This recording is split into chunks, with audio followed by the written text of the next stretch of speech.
Hello, I'm Renzo Huber, and welcome to this presentation, LN2 Frisco, a software solution for artifact mitigation in fast high-resolution fMRI.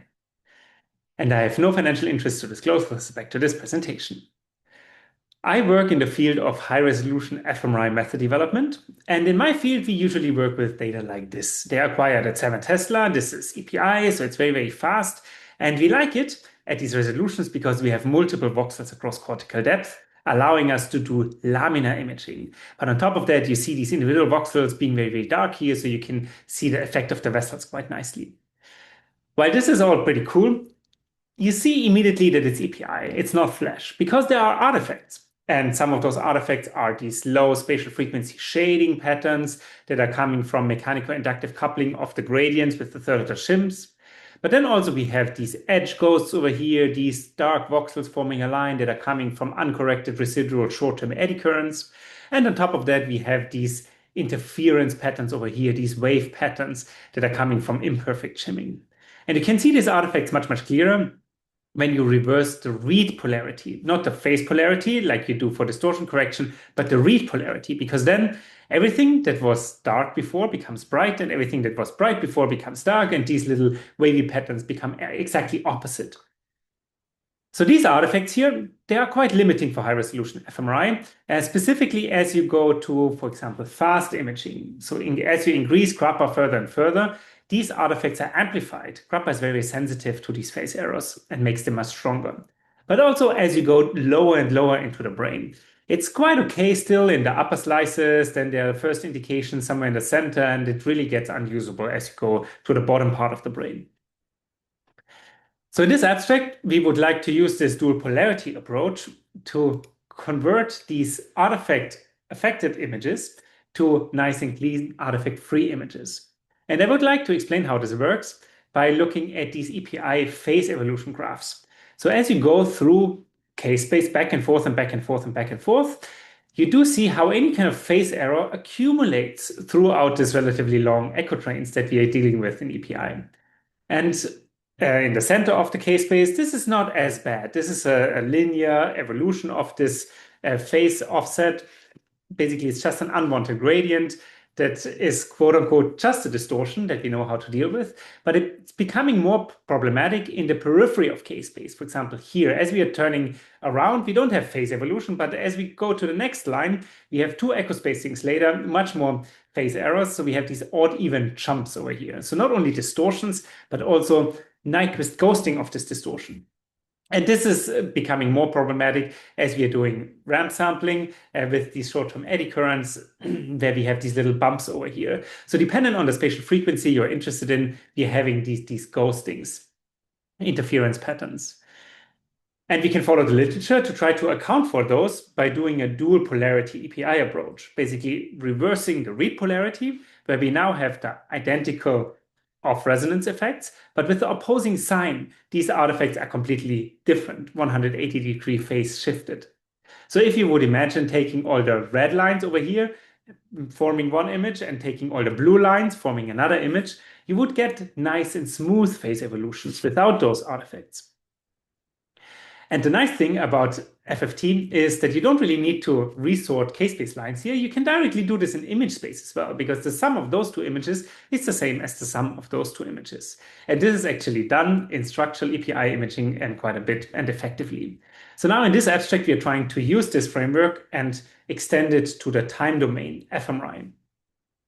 And there are 5 different algorithms that you can think about applying this, and I would like to show you all of them now.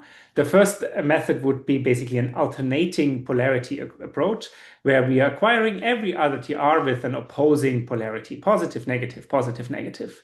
So you have exactly opposite artifacts across all the odd and all the even TRs. And you can account for this in retrospective processing by taking triplets of images and averaging them, because then you have the opposing artifacts and the same signal across odd and even TRs. So the artifact completely cancels out, but you still have the signal. And you do this as a sliding window, and then you have a nice and clean artifact-free time series. The problem with this is that you have a loss in temporal resolution, because now you're taking these sliding windows. And this is not something that neuroscientists like. And maybe this is also comparable to other approaches in the literature of using this within the GLM regression. So you don't really have the high temporal frequencies available for your task design, or, for example, using unfold. So alternatively, we also want to propose to apply the correction in as part of your slice time correction.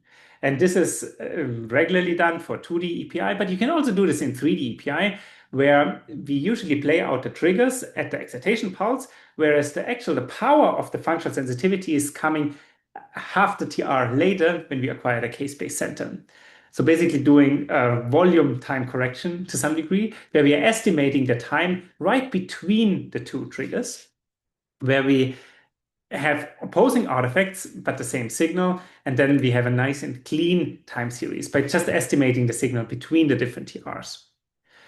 Alternatively, you could also think of taking pairs of images and estimating the error field of those pairs. And then in post-processing, you can do a low-pass filtering so that these error fields or the time series of those error fields are not at all dependent on the functional trials or the transients between activation and rest. You only allow the low pass, the drifts of those artifacts to be corrected for, and then you're correcting those error fields with opposing signs to all the odd and even TRs and get a nice and clean corrected time series. However, you cannot really account for very fast temporal changes of these artifacts in this approach. But most of these artifacts are relatively stable and only changing moderately across the longer TRs and longer time scales. And given that we know that, you can actually also do this based on a calibration approach, that you have one error field at the beginning with one calibration opposing polarity, and then apply this to the entire time series later. Or, for example, you can just lay out different runs with opposing polarity. And if you have a task that can be repeated across runs, then you basically do an averaging as a TR by TR basis. So you get nice and clean time series with that as well. And all these different acquisition approaches are now released as part of the DZNE 3D EPI from Rüdiger, which is the most often used sequence for sub-millimeter fMRI since the pandemic.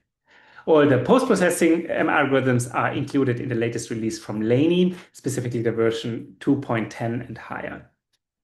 So now that we have these tools available and available to the community as well, we can try to compare all these different algorithms to see how they perform. So here I'm showing you a HRF for a flickering checkerboard here. And for the uncorrected time series, you do see that we have all this jaggedness over here. And with the different correction methods, you can see that most of them correct for these jaggedness quite effectively. In fact, much, much, much better than the overall effect size, as you can see how much signal change we are having here. However, there are some subtle differences as you zoom into these edges over there that we can look at now. So for example, for the runwise correction, we are not really accounting for temporal variations of the artifacts. So we still have some residual jaggedness in there. With the calibration approach, we do this based on a run-specific fashion. So you can correct a bit better, but there are also still some residual jaggedness in there. For example, when you do the sliding window method, you can see the jaggedness is completely gone. However, you also do see some temporal smoothing here. The smoothing is almost not visible because the HRF is just slow in fMRI, and going to faster time scales than like 3 seconds doesn't really buy you that much. But still, neuroscientists really like these short TRs because they like these very tiny very fast changes in fMRI, and they're not really maintained with the sliding window averaging. So in the runwise correction, we are having a nice, perfect compromise. We are not having the jaggedness while not having any of this blurring in there as well.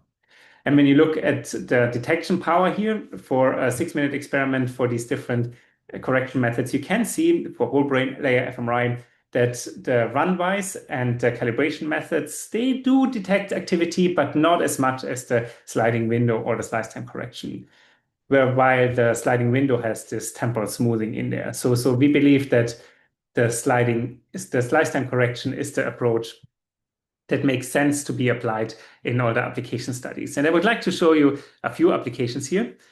maybe starting by pushing the spatial resolution in fMRI, going to 0.3 millimeter resolutions, where we do see that the opposing polarities have these artifacts. And now after applying LN2 Frisco, you can really get these nice clean EPI images. And in the EPI mean, in the underlay, you can see how nice this looks. You see a lot of different spatial features. You see the layer patterns, you see the superficial bias.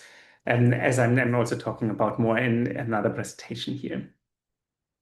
And then the nice thing is that this is EPI, so you can do this and in 3D, and you can follow these patterns completely across slices as well. You can also apply this in the motor cortex, where we do have different kinds of artifacts more and more strongly. But after LN2 Frisco, this really nicely allows you to see all these different spatial scales of the functional activation changes here.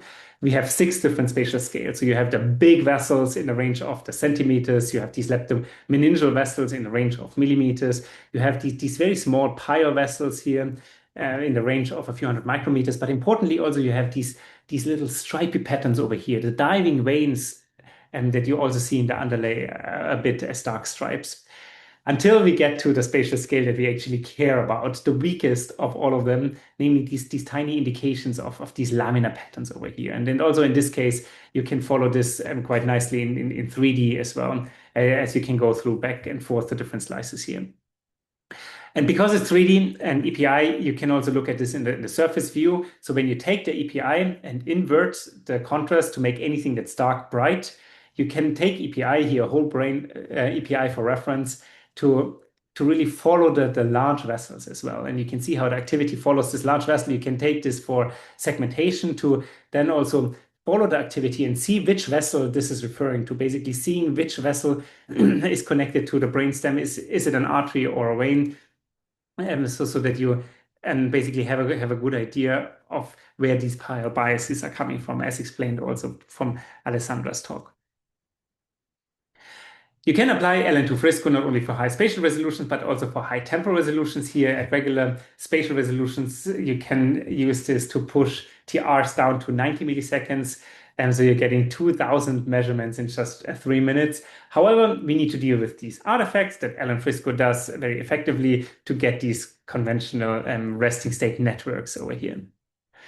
You can also use LN2 Frisco to use stronger gradients. This is particularly important because the stronger the gradient is, also the stronger the gradient imperfections are.